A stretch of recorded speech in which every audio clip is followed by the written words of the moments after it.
నమస్కారం, జ్యోతిబా టీవీకి స్వాగతం. హెడ్లైన్స్ చూద్దాం.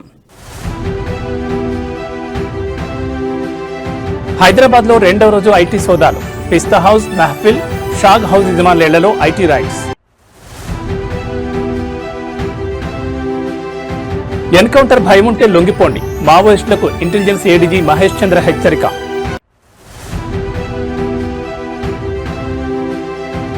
రేపు సిబిఐ కోర్టుకు హాజరు కానున్న జగన్, వ్యక్తిగతంగా హాజరు కావాలని ఆదేశించిన కోర్టు.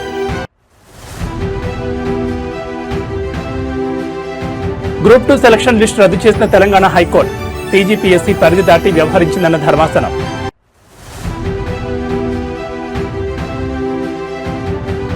ఏపీలో మరో ఎన్కౌంటర్, 7 మావోయిస్టులు మృతి. ఇక డీటెయిల్స్ చూస్తే హైదరాబాద్లో రెండవ రోజు ఐటీ సోదాలు కొనసాగుతున్నాయి. నగరంలోని పలు చోట్ల సోదాలు కొనసాగుతున్నాయి. పిస్తా హౌస్, మెహఫిల్, షాగ్ హౌస్ హోటల్స్ యజమానుల ఇళ్లలో సోదాలు జరుగుతున్నాయి. ఈ హోటల్స్ ఏటా 100 కోట్ల వ్యాపారం చేస్తున్నాయి. ఐటీ రిటర్న్స్లలో అవకతవకలు జరిగినట్లు ఐటీ అధికారులు గుర్తించారు. నిన్న ఉదయం 6 గంటలకు ప్రధాన కార్యాలయాలు, హోటల్స్, రెస్టారెంట్లలో ఐటీ తనిఖీలు నిర్వహించారు. రాజేంద్ర నగర్లోని పిస్తా హౌస్ ఓనర్ మహమ్మద్ అబ్దుల్ మోషి ఇళ్లలో సోదాలు కొనసాగుతున్నాయి. ఇప్పటికే మహమ్మద్ మాజిద్ కి సంబంధించిన వర్కర్స్ ఇళ్లలో సోదాలు చేస్తున్నారు. వర్కర్ల దగ్గర నుంచి కీలక డాక్యుమెంట్లు, కంప్యూటర్, హార్డ్ డిస్క్లు స్వాధీనం చేసుకున్నారు. రికార్డులో చూపిన ఆదాయానికి నిజమైన ఆదాయం మధ్య వ్యత్యాసం గుర్తించారు. ట్యాక్స్ చెల్లింపులో తేడాలను గుర్తించారు. షాగోస్ హోటల్స్ లో నిన్న రాత్రి 10 గంటల వరకు కొనసాగిన ఐటీ సోదాలు తాజాగా ముగిశాయి.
ఏపీలో వరుసగా ఎన్కౌంటర్లు జరుగుతున్న నేపథ్యంలో ఇంటెలిజెన్స్ ఏడీజీ మహేష్ చంద్ర లడ్డా కీలక ప్రకటన చేశారు. ఇవాళ ఉదయం నిర్వహించిన ప్రెస్ మీట్లో ఆయన మాట్లాడుతూ, ఛత్తీస్గఢ్లో ఆపరేషన్ కగార్, తెలంగాణలో కొందరు మావోయిస్టుల లొంగుబాటు నేపథ్యంలో షెల్టర్ కోసం మావోయిస్టులు ఏపీలోని కొన్ని ప్రాంతాలను ఎంచుకున్నారని తెలిపారు. కొన్నాళ్లు షెల్టర్ తీసుకున్నాక ఇతర సరిహద్దు రాష్ట్రాలకు వెళ్లాలని ప్లాన్ చేసుకున్నారని వివరించారు. మావోయిస్టులు లొంగిపోవడానికి వస్తే స్వాగతిస్తామని తెలిపారు. 2026 మార్చి నాటికి ఆపరేషన్ కగార్ను ముగిస్తామని, ఈలోగా ఎవరికైనా ఎన్కౌంటర్ భయం ఉంటే మీడియా ద్వారా లొంగిపోవచ్చని సూచించారు. రాష్ట్రంలో ఇప్పటివరకు 50 మంది మావోయిస్టులను అరెస్ట్ చేశామని తెలిపారు. లొంగిపోయిన మావోయిస్టులు ఎవరిని తాము ఎన్కౌంటర్ చేయలేదన్నారు. ఇంకా ఎవరైనా ఎక్కడైనా ఉంటే పోలీసులు ఎదుట లొంగిపోవచ్చని చెప్పారు. లొంగిపోయిన మావోయిస్టులపై ఉన్న రివార్డులను వారికే ఇచ్చి పునరావాసం కల్పిస్తామని హామీ ఇచ్చారు. Smooth execution from the field officers in the history of AP police and it's professionalism we did it and will continue to strive that AP becomes a Maoist free state. కొంతమంది నిన్న నాకు కూడా చెప్పారు. ఆ తర్వాత I have seen in media that how many people, so many people can come and stay here and police is not aware. I would say it's not correct. We had our intelligence, we were keeping a track, we were waiting for the right opportunity because we wanted to know వాళ్ళు ఏమి చేయగలుగుతారు, వాళ్ళ plan ఏమి, ఎందుకు ఇక్కడ వస్తున్నారు, ఫ్యూచర్లో ఏమి ఎక్కడెక్కడ పోతారు, ఇవన్నీ దృష్టి వల్ల we were just keeping silent and observing everything. So I assure all people of Andhra Pradesh that AP police, our intelligence network, all we are alert. We are here to safeguard the state the best possible way. ఈ arrest వల్ల భయపడాలికి అవసరం లేదు. YCP అధినేత మాజీ ముఖ్యమంత్రి YS Jaganmohan Reddy సుదీర్ఘ కాలం తర్వాత అక్రమాస్తుల కేసులో రేపు హైదరాబాద్లోని సీబీఐ ప్రత్యేక కోర్టు ఎదుట వ్యక్తిగతంగా హాజరు కానున్నారు.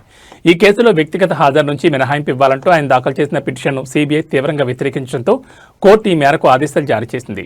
గత 6 ఏళ్లుగా జగన్ కోర్టుకు ప్రత్యక్షంగా హాజరు కాలేదని, ప్రస్తుతం ఈ కేసుల్లోని డిశ్చార్జ్ పిటిషన్లపై రోజువారీ విచారణ జరుగుతున్నందున ఆయన భౌతికంగా హాజరు కావడం తప్పనిసరని సీబీఐ వాదించింది. ఈ వాదనతో ఏకీభవించిన న్యాయస్థానం నవంబర్ 21లోగా వ్యక్తిగతంగా హాజరు కావాలని జగన్ ఆదేశించింది. ఈ నేపథ్యంలో గడువుకు ఒక్కరోజు ముందే ఆయన కోర్టుకు వెళ్లేందుకు సిద్ధమయ్యారు. ఇటీవల జగన్ కోర్టు అనుమతితో ఐరోపా పర్యటనకు వెళ్లారు. పర్యటన ముగిసిన వెంటనే వ్యక్తిగతంగా హాజరు కావాలని అప్పుడే కోర్టు స్పష్టం చేసింది. అయితే ఆయన హాజరు కాకుండా మినహాయింపు కోరారు. సీబీఐ అభ్యంతరం వ్యక్తం చేయడంతో ఆయన పిటిషన్ను కోర్టు తిరస్కరించింది. కాగా అక్రమాస్తుల కేసులో జగన్ 2013 సెప్టెంబర్ నుంచి బెయిల్పై బయట ఉన్న విషయం తెలిసిందే.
ఆంధ్రప్రదేశ్లో మరో ఎన్కౌంటర్ జరిగింది. మంగళవారం అల్లూరు సీతారామరాజు జిల్లా మారేడుమిల్లి అటవీ ప్రాంతంలో జరిగిన ఎన్కౌంటర్లో మావోయిస్ట్ టాప్ లీడర్ హిడ్మా, ఆయన భార్య హేమ సహా 6గురు మృతి చెందగా విజయవాడ సహా పలు ప్రాంతాల్లో పెద్ద సంఖ్యలో మావోయిస్టులను అరెస్ట్ చేశారు పోలీసులు. అయితే ఈ రోజు మారేడుమిల్లి అటవీ ప్రాంతంలో మరో ఎన్కౌంటర్ జరిగింది. తాజా ఎన్కౌంటర్లో 7గురు మావోయిస్టులు మృతి చెందారు. మృతుల్లో మావోయిస్ట్ కీలక నేతలు ఉన్నట్లుగా తెలుస్తోంది. ఇవాళ కూడా ఎన్కౌంటర్ జరిగిందని, అందులో 7గురు మావోయిస్టులు మృతి చెందారని ధృవీకరించారు. ఏపీ ఇంటెలిజెన్స్ చీఫ్ లడ్డా మృతుల్లో మావోయిస్ట్ నేత దేవ్జీ ఉన్నట్లుగా సమాచారం అందుతుండగా తాజా ఎన్కౌంటర్కు సంబంధించిన పూర్తి వివరాలను మళ్లీ ప్రకటిస్తామని తెలిపారు ఇంటెలిజెన్స్ చీఫ్ లడ్డా. సార్, ఈరోజు ఎర్లీ అవర్స్లో ఎన్కౌంటర్ మళ్ళీ ఏజెన్సీలో జరిగిందని 6 to 7 మెంబర్స్ చనిపోయారు అంటున్నారు. సార్, ఈరోజు ఎర్లీ అవర్స్లో మళ్ళీ ఎన్కౌంటర్ జరిగిందంటున్నారు, నిజమేనా? Just now I got information. Yes, there is a exchange of fire has happened. Still going on. Probably they say 6 to 7 members would have been killed, But give me 5-10 minutes, probably I'll be able to tell sir you. అందులో ముఖ్య నాయకులు ఉన్నారంటున్నారు నిజమేనా sir? ప్రధానంగా No, Longipoli, we are not aware about his whereabouts. లేదా లొంగిపోయారు కాదు, మేము arrest చేసాము. లొంగిపో కాదా? యా.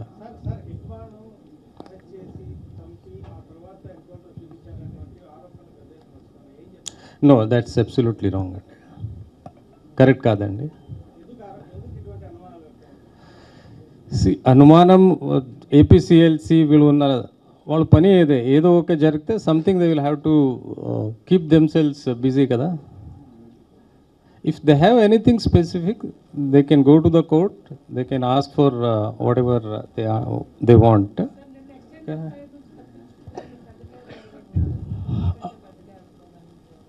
ఉన్నారు వాళ్ళు, again the state committee and central committee members దాంట్లో ఉన్నారు. ఎగ్జాక్ట్లీ హూ వాజ్ దేర్ ఆ ఇన్ఫర్మేషన్ కూడా, మా ఇన్ఫర్మేషన్ ఏమంటే కొన్ని పెద్ద కార్డర్లు ఆ ఏరియాలో వస్తున్నారా, తిరుగుతున్నారా, that was the information. So definitely we expect there may be a big కార్డర్.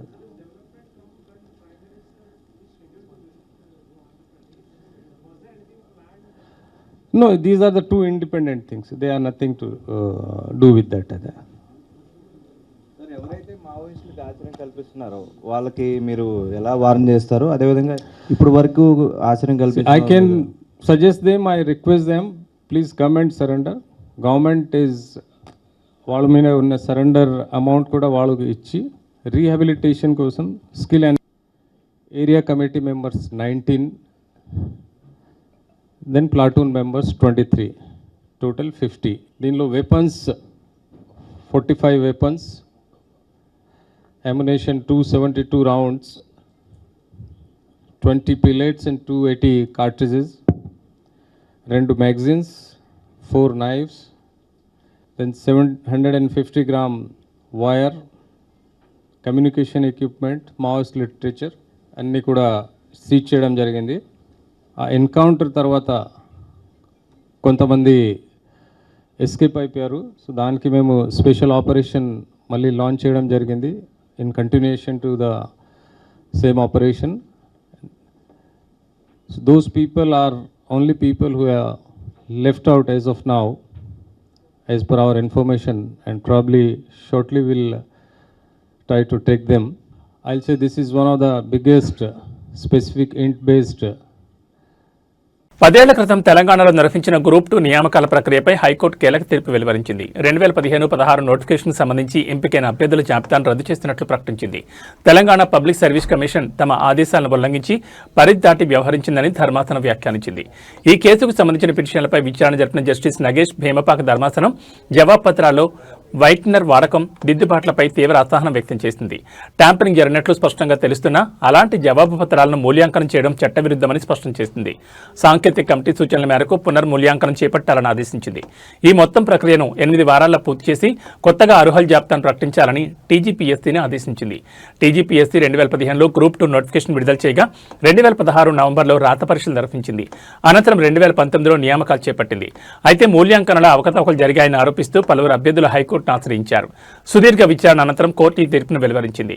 ఈ తీర్పుతో అప్పటి నుంచి ఉద్యోగాల్లో ఉన్నవారి భవిష్యత్ ప్రశ్నార్థకంగా మారింది.